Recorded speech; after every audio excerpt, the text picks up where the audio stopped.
warahmatullahi wabarakatuh. Shalom, nama budaya dan salam kebajikan. Om Swastiastu. Perkenalkan, nama saya Nikola Priska Septiani, Prodi Pendidikan Agama Hindu, semester 6. Nah, di sini saya akan menjelaskan materi mengenai sasaran evaluasi pendidikan. Sasaran evaluasi objek atau sasaran evaluasi pendidikan adalah segala sesuatu yang berkaitan dengan kegiatan atau proses pendidikan yang dijadikan pusat perhatian atau pengamatan karena pihak penilai atau yang biasa disebut dengan evaluator ingin memperoleh informasi tentang kegiatan atau proses pendidikan tersebut. Nah, objek penilaian merupakan segala sesuatu yang menjadi titik pusat pengamatan karena penilai menginginkan informasi tentang sesuatu tersebut. Adapun bagian komponen dari sasaran evaluasi dalam sistem pembelajaran yang pertama yaitu input. Nah, input ini adalah calon siswa sebagai pribadi yang utuh, dapat ditinjau dari beberapa segi yang menghasilkan bermacam-macam bentuk tes yang digunakan sebagai alat untuk mengukur aspek yang bersifat rohani mencakup 4 hal. Yang pertama yaitu kemampuan, yang kedua kepribadian, yang ketiga sikap-sikap, dan yang keempat inteligensi. Komponen yang kedua yaitu transformasi. Telah dijelaskan bahwa banyak unsur yang terdapat dalam transformasi yang semuanya dapat menjadi sasaran atau objek penilaian demi diperolehnya hasil pendidikan yang diharapkan. Nah, unsur-unsur dalam transformasi yang menjadi objek penilaian antara lain, yang pertama ada kurikulum atau materi, yang kedua ada metode dan cara penilaian, yang ketiga sarana pendidikan atau media, yang keempat sistem administrasi, dan yang kelima yaitu guru dan personal lainnya. Komponen yang ketiga yaitu output. Nah, output adalah penilaian terhadap lulusan suatu sekolah dilakukan untuk mengetahui seberapa jauh tingkat pencapaian atau prestasi belajar mereka selama mengikuti program pendidikan. Nah, alat yang digunakan untuk mengukur pencapaian ini disebut dengan tes pencapaian. Kemudian kita masuk di aspek kepribadian.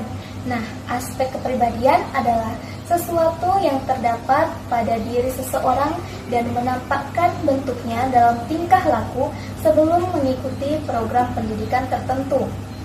Para calon peserta didik perlu terlebih dahulu dievaluasi kepribadiannya masing-masing, sebab baik buruknya kepribadian peserta secara psikologis akan dapat mempengaruhi keberhasilan mereka dalam mengikuti program pendidikan tertentu.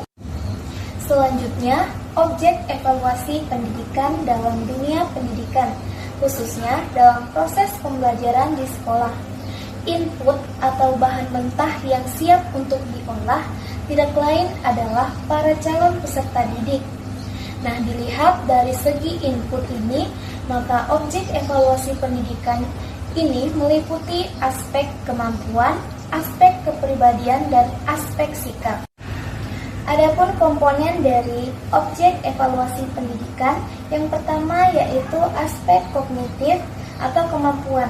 Nah, aspek kognitif atau kemampuan adalah ranah yang mencakup kegiatan mental atau otak yang menjadi tujuan pengajaran di SD, SMP, dan SMU.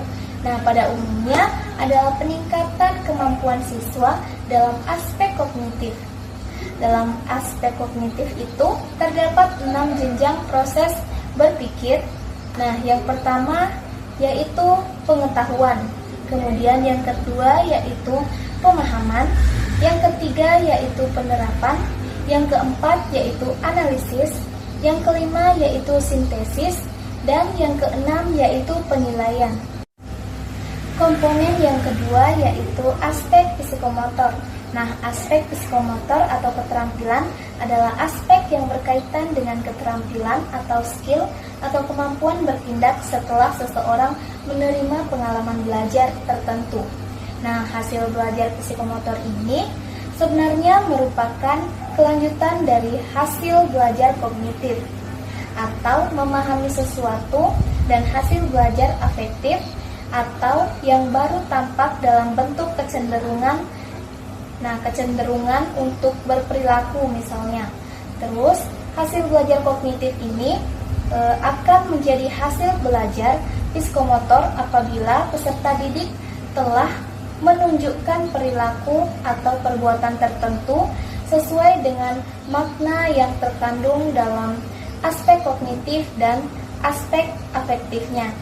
Nah, aspek penilaian psikomotor terdiri dari persepsi kesiapan, kemudian gerakan terbimbing, kemudian gerakan yang terbiasa, gerakan yang kompleks, dan penyesuaian pola gerakan kreativitas.